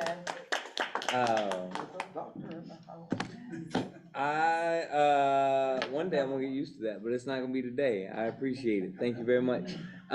In curriculum, we only have 2 tabs this month, and my hope is that they're both relatively easy. The first is annually, for anybody that's been on the board for more than a year. Annually, every school has to submit a school-wide plan.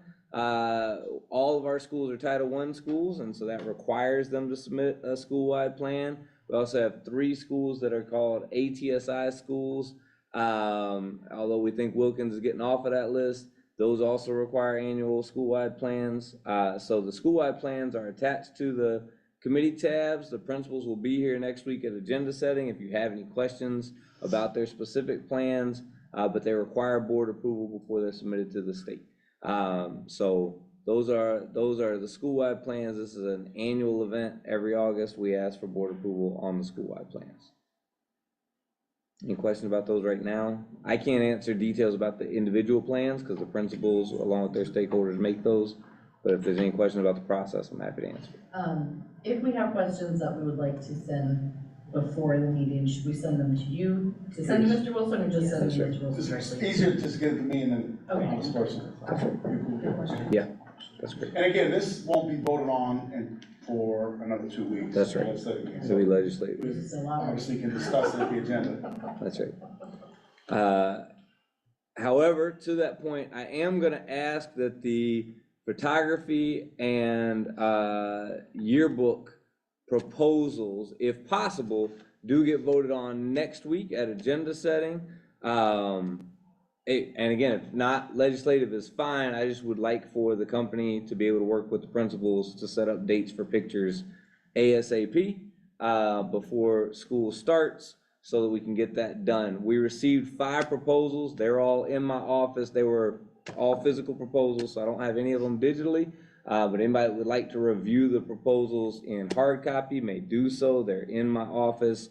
I reviewed them along with Mr. Roth, Dr. Castagna, Ms. Englert, Ms. Regan, and scored them on a 10-point scale. The winner of the on that scale was the Barksdale group, which got 9 points out of the 10. Barksdale Photography. Their proposals, I brought 2 additional. I got 3 copies here, as well as samples of what they're prepared to offer us. Their proposal is at 0 cost to the district, which is the only proposal that was truly at 0 cost to the district.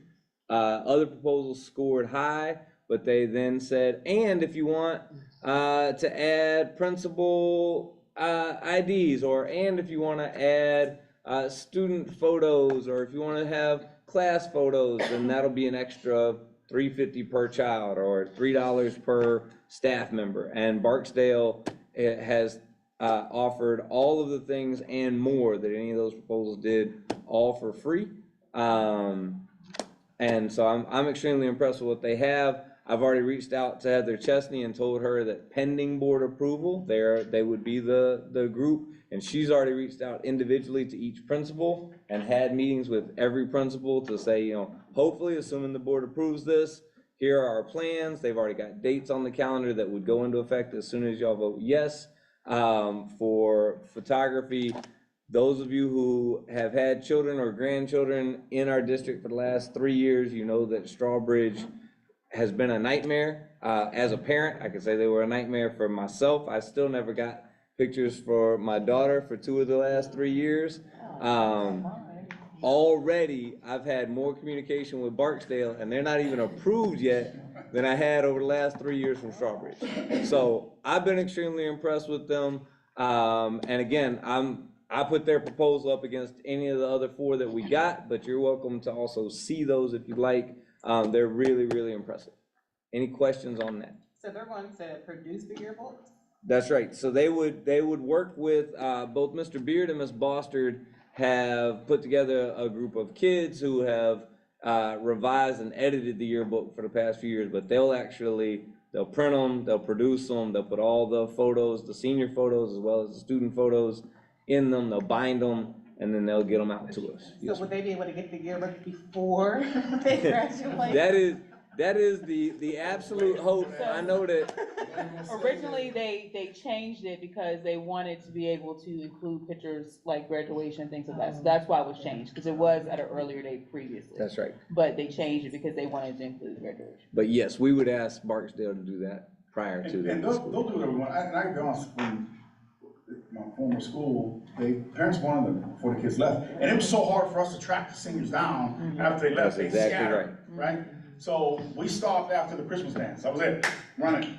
And so they were there May, and then the kids could sign them and they talked to them. That's right. Yeah. I don't know if they still do We'll have to bring them that. back now and sign them, yeah. That's right. Wasn't it a time where you got after the fact, there was an insert, you could go up to the high school and get it that had those other things? Wait, sorry. That was an option, yeah. They made something for all those other things, you could go up and get it. Yeah, get an extra, I'm not sure if that was an option with Strawbridge. We could probably do it. I don't have my son's pictures either, so. I don't Right. know. It was way back. Either. I mean, I think, like I said, if you did a yearbook, do a QR code that after graduation, this will be live with all your graduation pictures. That's not a bad idea, actually. Andrew, you're getting that one too, buddy. Yeah, that's not a That's bad right. That's exactly right. No, but you ain't gotta track seniors down. Right. They're not coming back. No, They graduate. Right? I mean, they're. Any questions for Dr. Wilson? Just, will we have this information before we vote on it, like their proposal? Their proposal? Will be attached to, for the I don't have public them to see? digitally, but you can have that one. Okay, can you, make it to where the public can see their proposal? So that we know It's a no exactly cost what we're proposal. voting on? Yeah. That's fine, but it's still an agreement, right? They're So- still gonna be working in the district. I mean, they were all hard copy proposals, so I don't have any in digital form. I can email Ms. Heather Chesney and ask for a digital copy. Okay, yeah, so it can be Sure. attached to the If not, I agenda. mean, I can scan it in and we can just make it PDF, we'll just take the. The plastic thing, absolutely.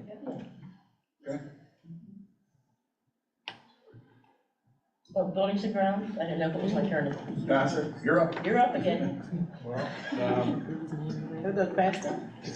so for next week's agenda meeting, as Doc mentioned about ratifying the masonry package. We seek approval to ratify the masonry package, 4.1. 4.2 is another, ratifying the window package at Edgewood as well. We've already had question answers on those. Anything else come to anybody's mind since then? And then, the 4.3, the one package that we put out and tried to get, but we can't get it started regardless because of the permitting. But we'd like to get that package approved as a package. We've already approved the first two, we just have to ratify. That's 4.3.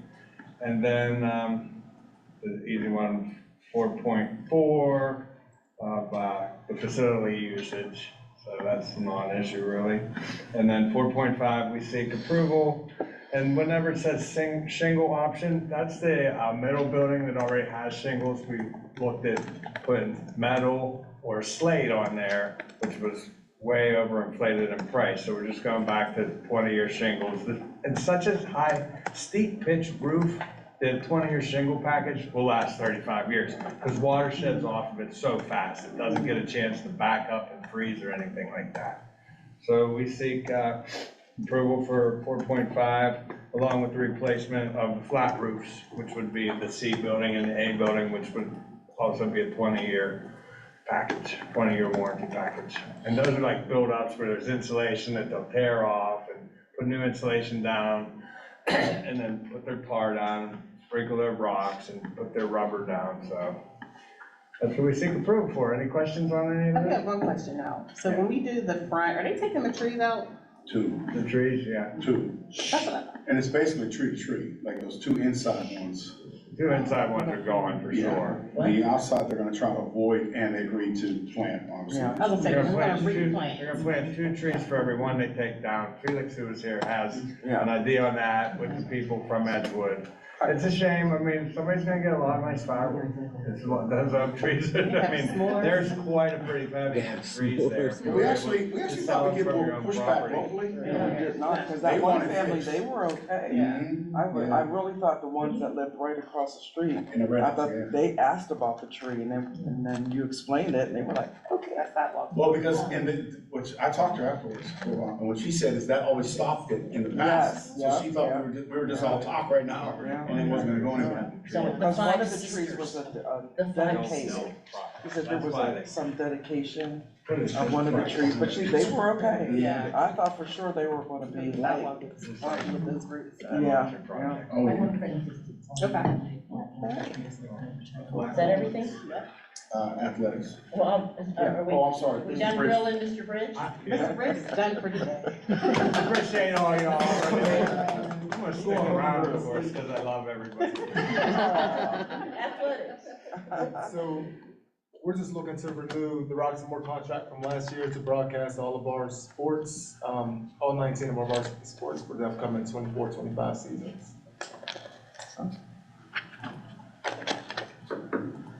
And they do, I mean, they do all sports, girls Yeah. basketball. They do all sports, from Soccer. football, girls basketball, bowling, swimming, so they'll cover every sport for us. Yeah, go ahead, you go, Mike. I see we're so for, so Will Mills broadcast network's not going to be renewed. Right. Okay. Yeah, it's that's a cost and a space issue. So our press box, if we want to build a new press box, we can do that. I'm down for that. But, No more projects. Nope. there's not a ton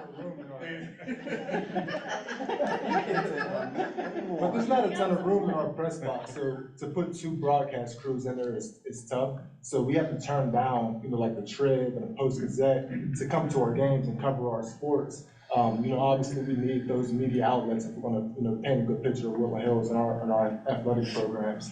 And then, also they're charging a lot more than what Roxmore is, per sport. Roxmore's doing it for about $800 per sport, where the other crew was gonna, try to charge $8,500 just to do football. And, so we don't really need two broadcast crews, we could just use one. The big reason for bringing them in last year was because they had experience using our new scoreboard that we put up. But, Roxmore also has that experience, so there was not really a need to have 2 broadcast crews. Has Roxmore expanded so they can do instant replay and such also now? Yeah. Because I think that was one of the thrills of watching it last year was all that. Yeah, they're able to connect to the board and everything that they show on their live broadcast will show right on our scoreboard. Random question, have you ever thought about doing live broadcasts like on our YouTube channel or something for the games? Like, can they integrate that? Yeah, So we can. it's their channel. And it does, like, their channel is embedded on our website, so if you go to our, whsdathletics.org, you can watch all of that broadcast right on our website. Just think like if we want to push our own personal analytics for Woodland Hills School District, as we're rebranding and say, oh, on our YouTube channel, you can watch our football game. On our YouTube channel, you can watch our basketball game, like that kind of, just trying to think of how to do it. We have a YouTube channel, right? Yeah, it's, But it won't be live. No. That's what I was wondering, like This it's is on live our. on the YouTube channel. Yeah. This is current now, right? But it's the capability to have YouTube live and things like that as we go through, TikTok, Instagram, all of that live. Can we think about a connection to maybe, how do we activate that part? Yeah, segue into that piece. As we're rebranding. So, since Danny's sitting right to your left, why don't you guys discuss press box and? Well, I tell you what, too, you wanna talk about heat, go to the first football game, and when there's 30 adult males inside that press box, it is 100 degrees. And I actually requested that Danny put a Mitsubishi wall unit, Because we have all this high-tech equipment now with that new school board, sound system, lights. And that's all a done deal. It's It just can't a get matter of overheated, them so. procuring that equipment, another entity altogether, Hockenstein Mechanical, who we use as well, but it's a done deal. We just have to have them come in. put it in. Supply chain. But they, Supply chain. they did ask, That if- shouldn't be a big deal. they did ask if they, secure sponsorships and, found some space to broadcast, we would accommodate them Really? to let them do that. I really don't. I liked the job they were doing, not just that I taught one of them, but. Yeah. Have we ever considered going to everybody who has like a big banner with their name on the side of the Wolverine and saying how much you contribute to a new broadcast booth? I'm down for that. Yeah, so there's a lot of projects that, we're trying to fundraise for, but. Yeah. Yeah. I mean, we did them a solid, they could do one for us. Sorry, did I say that the wrong way? Solid, very well. Is there anything else on athletics? Terry's not here, so. Yeah. Ty, you got anything else for us? No, we're good shit. Next month, you guys are back with the press box. Don't tease me with a good time. Don't tease me with a good time. Okay, Mike, you can We gotta stay healthy for all of 2024, 2025. Yeah. Okay, moving on to legal matters. Mr. Rakunas will explain this to the board at the legislative meeting. This will just be an item until that date. But basically, it's a settlement that he is recommending after working with our local tax collections groups about an appraisal rate that he believes is fair. There's a lot of appraisals around our area that are going down in value. And so when they challenge it at the county level with the common ratio level now has increased, they're getting a lot of relief. And so what he's working with is his group to try to leverage that to get us as much as they can. So I'm gonna let him explain those details. That's not this one, that's on the one that's actually on today is the whopping $445. Yeah, I was gonna say that. Below us. Oh, this is Manchester Charter? Yeah. Oh, proposed Manchester, I'm sorry. Is this Manchester? So Yeah. So, North side. thank you for correcting that. So Matt and I had this conversation today about this long-winded property discussion, I apologize. There are a lot of open charter settlements from years ago that are in place. And Mr. Rakunas uncovered them and was like, what is this, and what is that?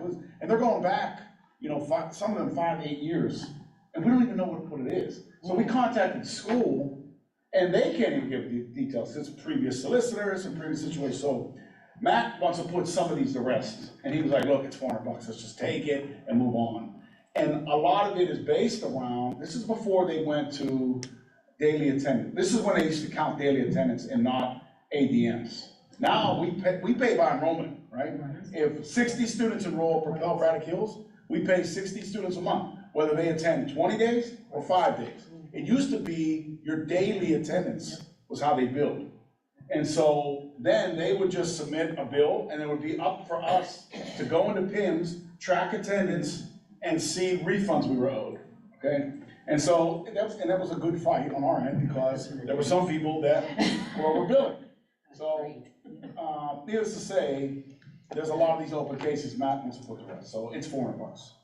This is from the 2016-17 school year. That's right. Yeah, they're all, everyone's ready. Ty, you got $500. That's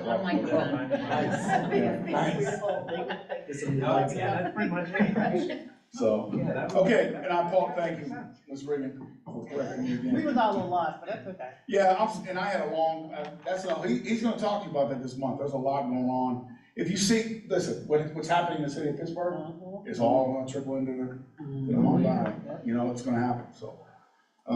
Okay. So now we're up to school finance, financial updates, 23-24 bond issues, et cetera. So, the 23-24 year is coming to an end, but we always get in August and September, the last billing cycles of certain things, tuition statements from some of the charters, some of the placements, the last electric bill, the last gas bill, all those things. that'll get pushed back to the 23-24, and we're still waiting for the August payroll for the teachers, because that gets approved back. But right now, I believe that it is looking that we are going to be even revenues and expenses. I don't think that we will take the $2 million loss that we had budgeted for the 23-24. So that's good, so, you know, but again, we still have 2 months to go, but, you know, I've said to everybody, like, get your bills in, and they are, everybody's rolling in. Our biggest expense now is to roll over the August, two payrolls in August. And then, so I'll know a lot more in September, but I just wanted to throw that out there and said I think it looks good. Right now, at first glance, it looks good. Then I wanted to give you the revenue that we got on the bond for the 23 bond that we got last year to help pay for the air conditioning.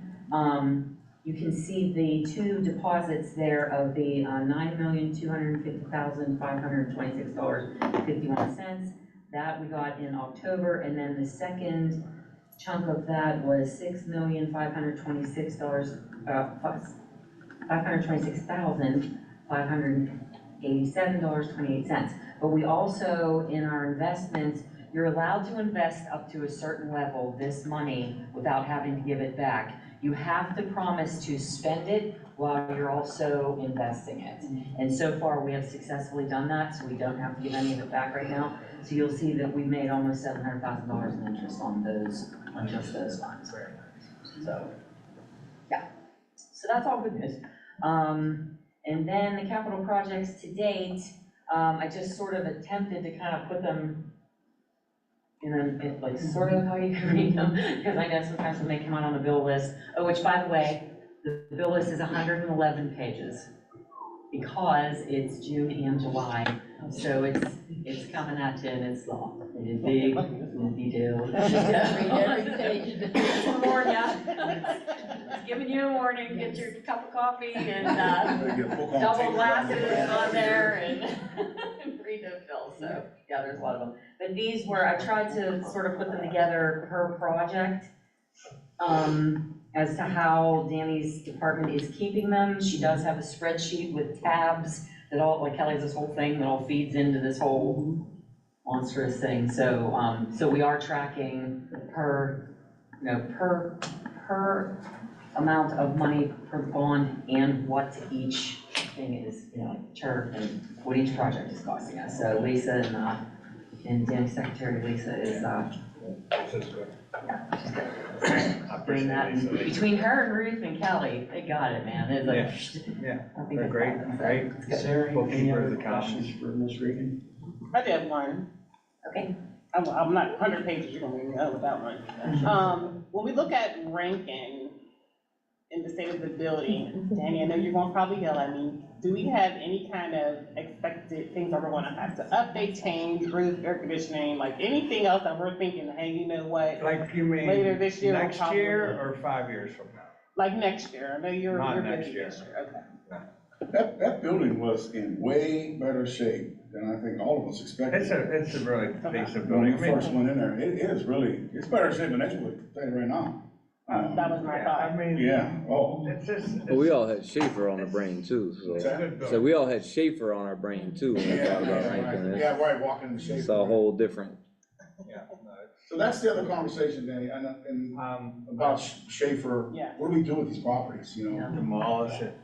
So, yeah, I have I just got it, the survey for the asbestos, which is the biggest cost of demolition no matter where it's at, and so that's part of the process that has to go into place to file the permit. I'm just at its conception time. I have Mealy Construction in Rankin, they're gonna give me a bid on it, and we're gonna get a couple other bids on it, but you're looking at $500,000 to take that building down. Wow. And that's a good question, so I know Ms. Reagan brought up like with the insurance and all of the properties, I mean, Yeah. what about the We wanna get it intermediate down. building? That would ease some of our pain on the insurance side. All we gotta do is make that building go away. There's nothing, just like I said, it's a painstaking, long process, everything and anything we do. And we just have to bear down and. If we have the money to do it, we should do it, because if someone goes in there and gets hurt, Even, it doesn't matter how many signs we have up, don't trespass, that's on us. Vacant buildings just need to be torn out. So, we have wheels in motion. They're not moving real fast, but there's definitely wheels in motion.